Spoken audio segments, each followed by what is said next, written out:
All right, so today we're going to talk about mission in rural context. And I'm excited about this one because pretty much every time that I do some sort of 2-day or Creo's hosting something, or we're in a city talking about mission, there's somebody that raises their hand and goes, all right, I understand that maybe this stuff works in a city. What about a rural context? How does this play out if you live out in the country? So I thought it'd be great for us to have a conversation about that together, because I know that there are a lot of people that see themselves as missionaries in a rural context.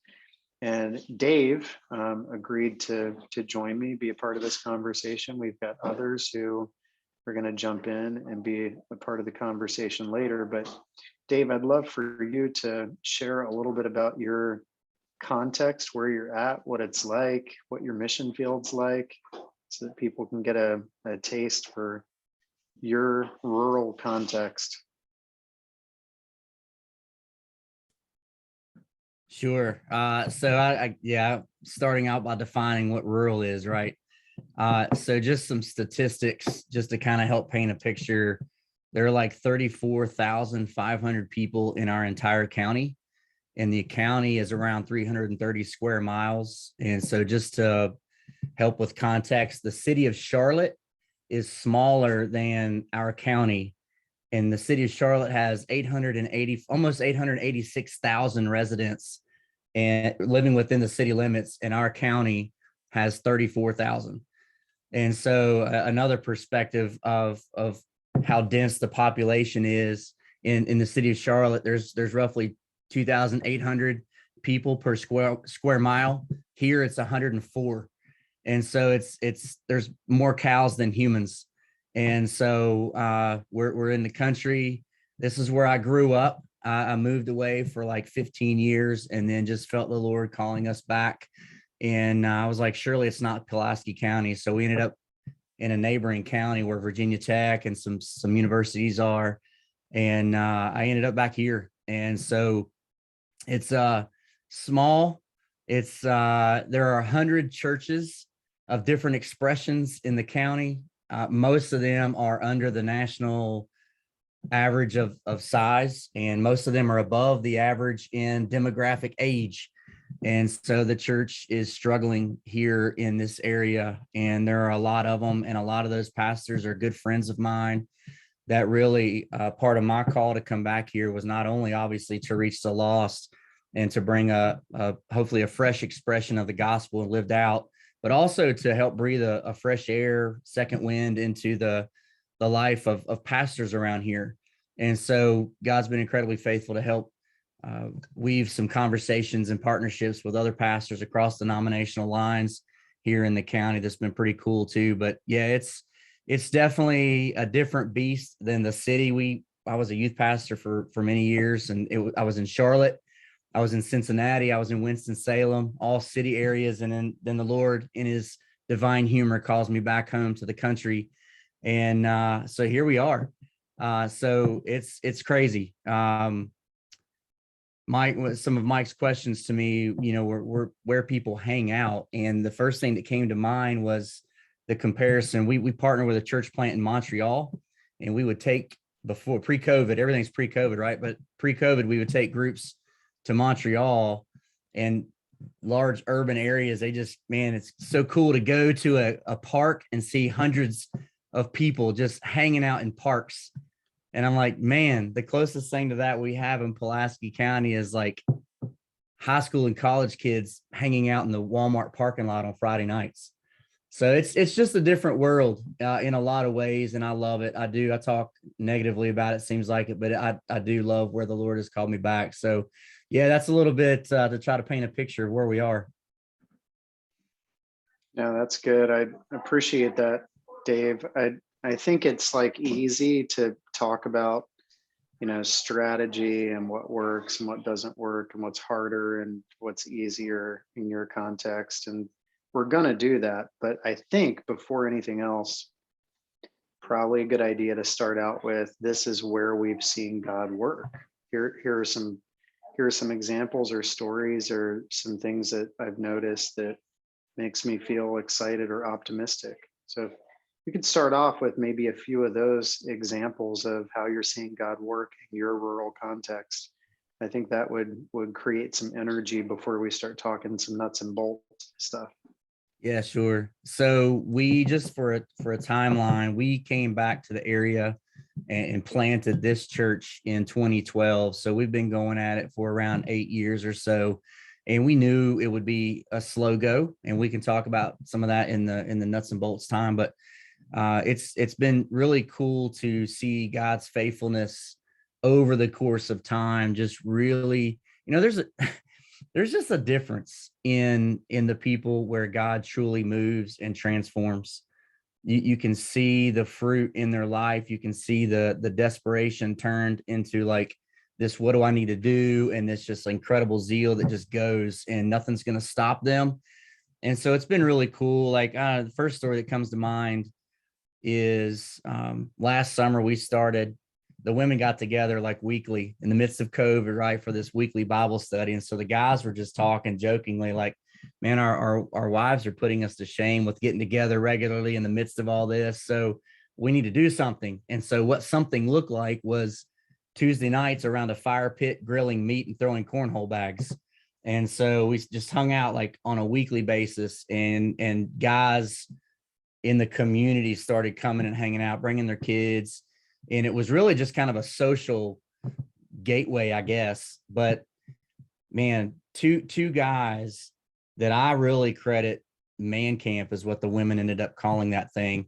But two guys have really just been transformed by the Lord. We had a guy, I've shared this with you a while back, but we had a guy last year confess a 2-year affair with his wife, and then walk through restoration with her. And now their marriage has been restored, and they're in this place of marriage that they've never been in before.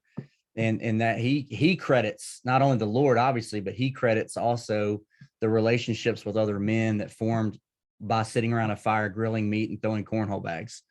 And so another guy just a couple months ago, 68-year-old man, was just really wrecked by the Lord, and confessed this lifelong sense of pride and control that he had to his wife and to the church. And he also credits this man camp experience, just hanging out with other guys, realizing that none of us have our act together, and that none of us have anything to bring to the table except for Jesus. And so those are two stories that come to mind pretty quickly. But there are other like stories in process of partnerships with local organizations and Chamber of Commerce, YMCA, even other churches that come into play too. But yeah, it's been a grind, to be completely honest. God has been faithful and is being faithful, but it's at a much slower pace than I would like. Yeah, it is the long game for sure. Dave, what do you think would be advantages and disadvantages when you think about mission in a rural context versus everywhere else? What are things that are easier for you guys, and what are things that are harder? And overall, do you see it as easier or harder? Can I use that illustration from that book I was telling you about? So there was a book that I read a couple of years ago called The Unsaved Christian. It's by a guy named Dean and Sarah, and he starts in his foreword of the book. He's talking about he's graduating seminary, and his roommate is packing up his car to go to Northern California. That's where he was going to do ministry, and Dean was headed back home to Northern Florida. And he was like feeling sorry for his friend, like that he was going to the West Coast and this unchurched, place and super secularized. And he felt like he was having the easy way out. And so just before his friend leave, he's like, man, let me pray for you, because you're headed into the hornet's nest. And his friend, I got this, I'm just going to read it. His friend looks at him and is like, man, whatever. The Bible Belt's the most difficult place in America to pastor a local church. And then he keeps going. He says, in the Bible Belt, many people think they're Christians, but have no concept of the severity of sin, necessity of repentance, message of grace, or the overall message of the gospel. They think they're just fine with God and God is fine with them because they aren't atheists and have been to church before as a kid. It's almost like you have to help them get lost so they can actually be saved. They believe in God, but do not believe their sin has done anything to separate them from him or cause them to need the Jesus that they claim to believe in. So like I have seen that, like, I mean, just so obvious, that paragraph being lived out here where we live. And it's this tension that we're in because, well, I told you on the phone, man, when Mandy and I first were led to come back to this area, my roommate from Bible college, and the guy who actually gave me my first opportunity in ministry he's from here. So he knows this area and he was trying to talk us out of coming. And that's just kind of the reputation that it has. It's just such a hard ground to till up, and it's challenging. Of course, I mean, the reality is, man, we know it's an uphill struggle. We know people are going to hate us because of Christ. We know that it's not going to be easy wherever we are. So it's all relative, right? But I was saying the list of cons coming to rural America to live life on mission, in many ways outweighs the pros. But the reality is, man, when you by the grace of God get to actually see the fruit of labor and see the Lord really change and transform people, and that veil comes off, it's like hitting that one shot on the 18th hole of a golf course, and it's going to bring you right back.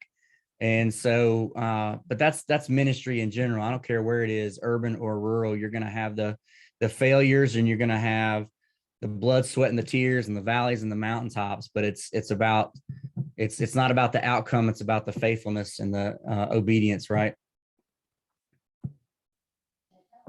Yeah, that's good.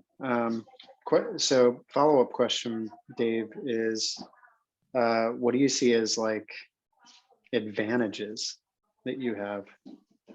Now, you've been at this 8 years. You're thinking about this rural context as a mission field. What are some things that you go, actually, this works pretty well, or I feel like maybe it's easier, that this particular thing that we tried or approach that we have or way that we've seen God move, I think we might have a bit of an advantage to a more urban setting.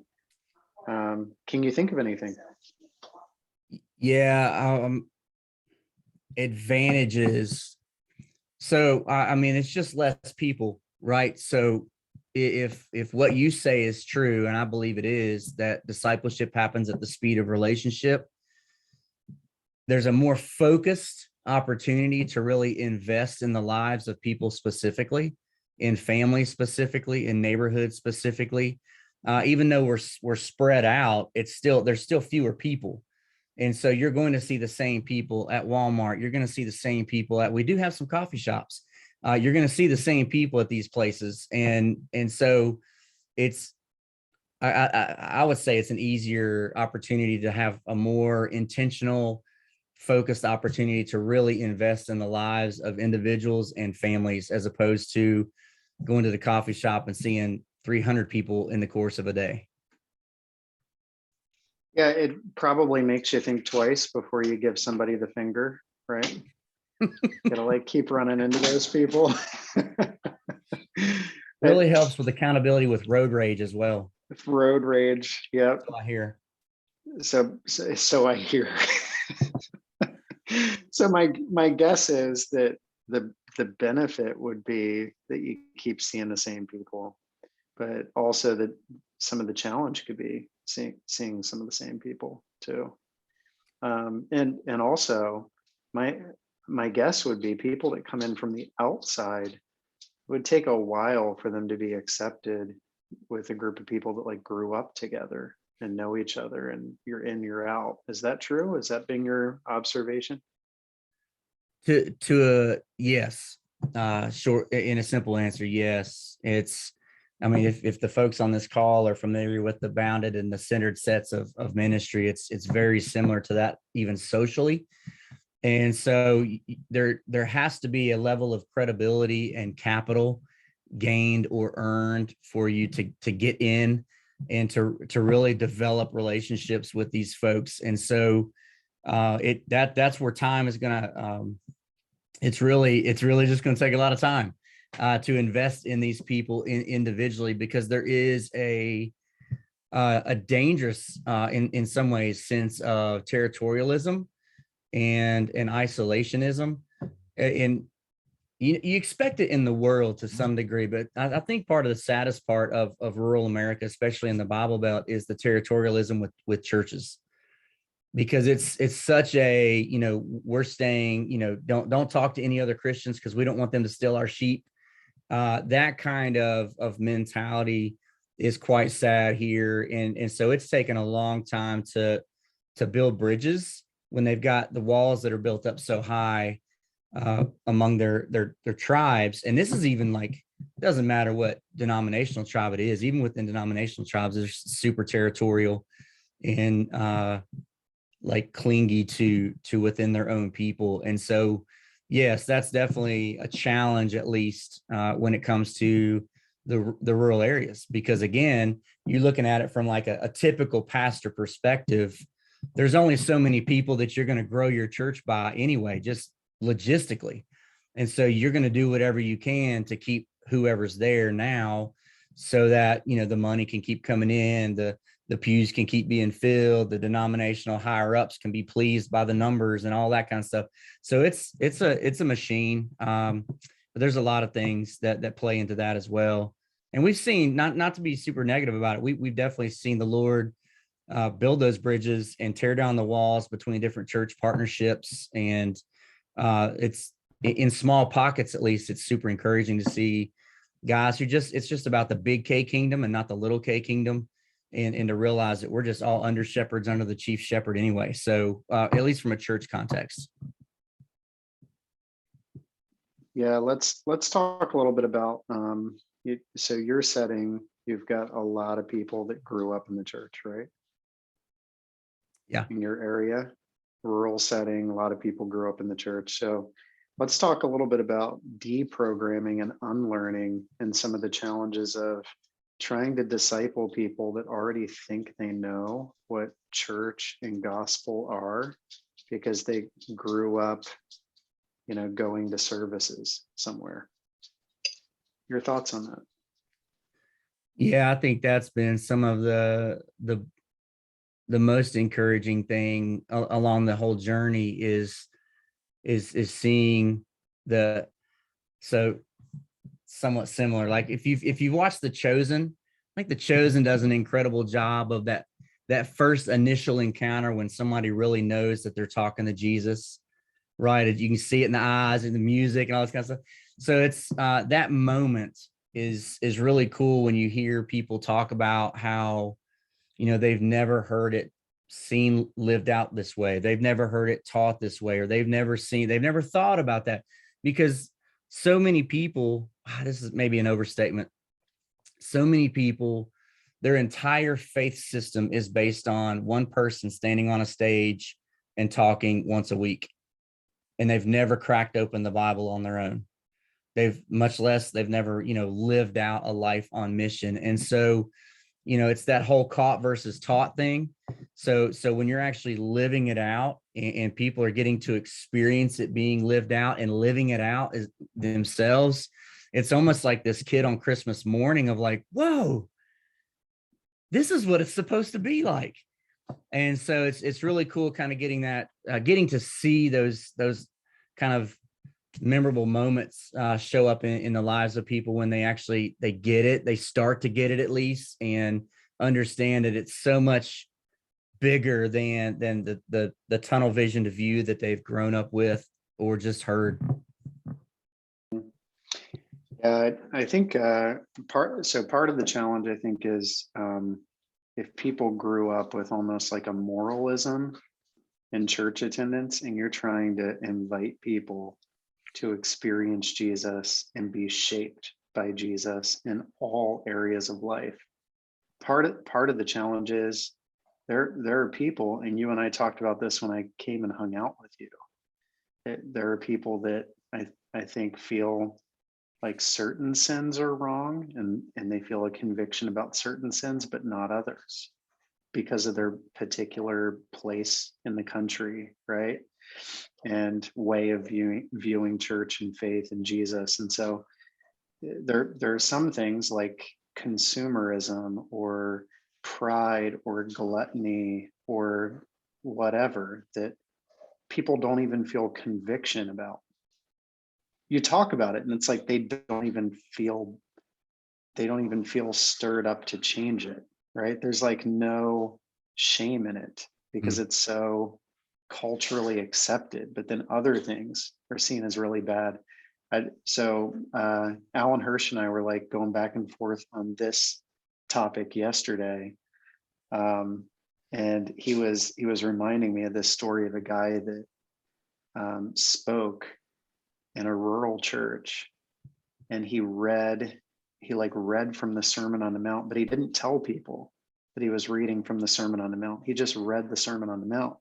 And this guy in the church stood up and he pointed at the guy that was reading the Sermon on the Mount. And he said, you stop it with that liberal bullshit, right? He's reading the Sermon on the Mount. And you go, how shaped are we by where we live, our culture, our context, that, you know, we start to view Jesus through a lens of like rural Jesus or Republican Jesus or liberal Jesus or whatever, that you don't even recognize the voice of the shepherd. So I think there are challenges in every context, right? You get in a city context, you get the same challenges, but from the other side. In a rural context, you get the same challenges, but you know, from a rural perspective. But yeah, to really like start to deprogram and see people be shaped into Christ likeness. It's that phrase of, it is hard to teach people what they think they already know, right? And it just really is. To deprogram and reprogram, and what does it look like to see people become like Jesus? I'll say this, Mike. So speaking to that, because I know a lot of what I've said has kind of seemed a little negative minded about it, but here's, and you know this about me and where we are, but you know, the sad thing is so many of these people, that's all they know. So you're going to have the ones that are like the modern day Pharisees and the ones that are stuck in their ways and you can't do anything about, but so many of them are just blinded sheep. And so that's part of my heart, I guess, with that AS, that the apostolic shepherd is that, man, I've seen too many of them, by the grace of God, be able to see the blinders pulled off of them and experience it. It just fuels the hunger to stay, even among the ones who don't want the blinders off. And so it's that's all they've known. It's all they've been taught, because they've never left Pulaski County. And so to have the opportunity to come in and just expose so much more about what the life of Christ is about, what the kingdom life is about, and then to be able to witness them experience it is priceless, man. It seems to me, and this coming off a lot of our conversations over the past year or so, Dave, that, you know, when you go somewhere, and I was with you in your coffee shop, you like see a bunch of people that we ran into a couple of your friends. And so when you're in a rural setting, you probably, at your coffee shop, your pub, you keep running into some of the same people, which makes it easy. I mean, I could go into my local pub and not see the same person for 30 days. And it's because there's 20 other pubs, you know, within 5 miles here. But for you, you're seeing a lot of the same people in some of the same places, which can really be a helpful thing when you think about mission. Keep seeing the same people in some of the same places and watch relationship form over a period of time and lots of touch points because you keep going to those spots. That's sort of an advantage, I think. And the other is, I think if there's less going on because you're more spread out, like if you have a barbecue, you're smoking meat, you're playing cornhole. It's not like you're competing with 47 other events in your community. And so it's probably like the hot place to be too, right? So that's probably a benefit when it comes to creating community. Would you agree with those observations? I would. Going back to the coffee shop analogy, it's also kind of built-in accountability too, because there's those days where you don't want to be on your A game, man. You just want to go find a corner and hide and don't want to see anybody. And yet, because you see these people walk in, it's like it's that constant interruption. It's a positive, or could be a positive interruption that man, there they are again. So it almost keeps driving you to some degree. And sometimes you don't even want the desire to be living on mission. Again, you want to rest, you want to hide or whatever, but you know how important it is for that relationship to be cultivated, or for them to eventually, hopefully, experience this Jesus or whatever. So it drives you even more so to continue that intentionality and strategy to live on mission. But also, as far as the less distractions, in a lot of ways there are a lot less distractions. And even I told you this too, like it's a point that I have to guard my own prideful heart on, because we swim so differently than any of the other churches in the area. It's like, I don't want that to be a point of pride that we're not doing trunk or treats with the other 100 churches in the town. We're going to partner with the Chamber of Commerce to do their thing and set up a diaper changing station, or you know what I'm saying? Like, so there are fewer distractions and, I guess, competition when it comes to gatherings. But it's also, I've got to guard my own pride when it comes to that, and just continue to remain as sober-minded as I can to keep it about Jesus and not about a church brand name or whatever. And so with that being said, I would say this, that like fire pits, cornhole, poker nights, just getting people together intentionally. And we haven't even said this yet, but gosh, it's got to be grounded in prayer, right? Because our heart and mind have to be abiding along the way for there to be spiritual seeds that are planted to begin with. So, getting creative, being free to think outside the norm of just hanging out with people. And it could be anything from, like I said, like poker and with a glass of bourbon, or getting together. You'd mentioned watching Chosen in a barn somewhere, or whatever. Yeah. So Dave, my guess is that nobody in a rural setting talks about being busy, right? They don't talk about how busy they are. That's wrong. That's incorrect. It's everywhere, right? Yeah. Oh yeah. I'm gonna invite Dale Pierce to join us here. I'm gonna spotlight him as well, and he's gonna share a little bit about his observations as we're talking here. Dale, what's it look like for you, man? Oh, Dave, so grateful for your heart and your input on this. Love hearing that. The only thing I have to do is just to compare that it's worse. All right, I'm in a county of 1,800 square miles. We have 21,000 people, so I have 11 people per square mile. I'm actually at a brewery, the only brewery in the county, one brewery in the county, and I have to drive 35 miles to get there. So just to give you a little context, I live in a town of 90. The church is in the town of 90. Draw a 25-mile circle around our church, and there's about 2,000 people in that 25-mile circle. So it's small, but the principles that Dave's been talking about are the exact same. It's about, there's two things I've noticed, and even with the phone calls coming from other places, and sometimes the draw is, man, this is hard, so I'd rather go to a suburb, I'd rather go to a town, I'd rather go to a city. Bottom line is that God has called Jen and I here, and we are we're not going anywhere, because it's about relationship. And you don't, the people on these ranches out here and these farms have been here for 3 generations or longer. And so you don't have credibility until you've been here for a decade or more. And I'm just feeling like it's starting to be able to have relationship with people who have been here for a long time.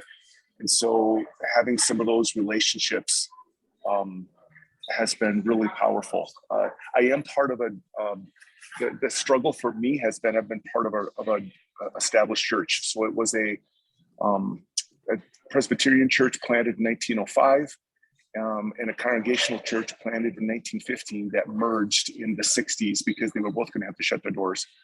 And so there's a little bit of that organizational church mentality. And so we're kind of busting that down by pushing on the fact that we're supposed to be a church outside our walls. And so our most flourishing part, our average attendance on a Sunday morning, that part doesn't matter. We actually have more people attending our life groups, which we're officially changing the name of those small groups, life groups, changing them to micro churches here in the next year because of Mike and Foy's talk. I just want people to think differently. I don't want them to think of it as an organizational thing.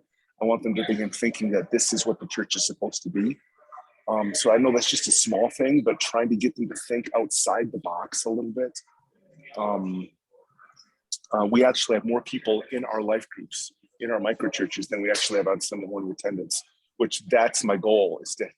My drive is to say that you are the church. It's not about Sunday morning attendance. It's about you being the church. And so, and those are all geographic.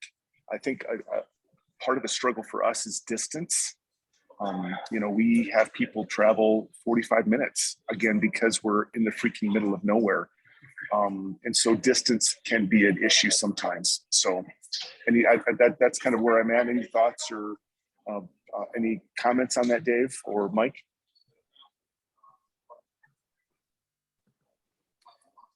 What do you think, Dave? Man, I would just, dude, I appreciate you so much. I mean, I think few of us really understand, and honestly, man, praise the Lord for putting that in your heart to move there, because that's what I was telling Mike. Like, we're not the sexy place to go plant a church or do anything like that. It's rural America. That's I don't know. I mean, depending on where you look, it's one of the most important missionary hotspots in the country. Because the positive is I'm the only church in 35 miles. So yeah, I think you nailed it, man. It's about relationship. And I had in my notes too, it's like in the church planting world, you got church planting and church revitalization. And church planting, 3 to 5 years to really get your roots and get going, get some momentum financially, grow, all that kind of stuff. And church revitalization is at least double, if not triple that. So 10 to 15 years to really be able to pivot the ship and cycle through better, more healthy leaders or whatever it looks like. And I would say from the missional context that all of what Creo is living on mission, it's very similar, because you can go to a pre-Christian culture or a post-Christian culture, and it's almost, and again, I'm not minimizing the challenge of mission there, but what Mike said is unlearning the whole deconstructing of like the false, the heretical stuff, the non-biblical tradition, like all of that, of being able to like clear that out of the way for them to actually have like an even foundation it takes a long time for that to happen, because you have, like you said, develop that credibility and the trust enough to where they're like, oh, wow. Yeah, I think there's a value on cups of coffee.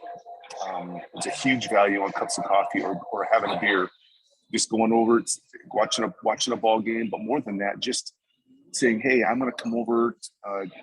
Can we just hang for a few minutes? Because I want to hear what you've got, what hearts you've got for your family and for your farm and for the church. And so you kind of have those conversations, and those cups of coffee have built so many bridges, because everybody's related to everybody. Everybody's related to everybody. And so, and I mean that, everybody's related to everybody except me.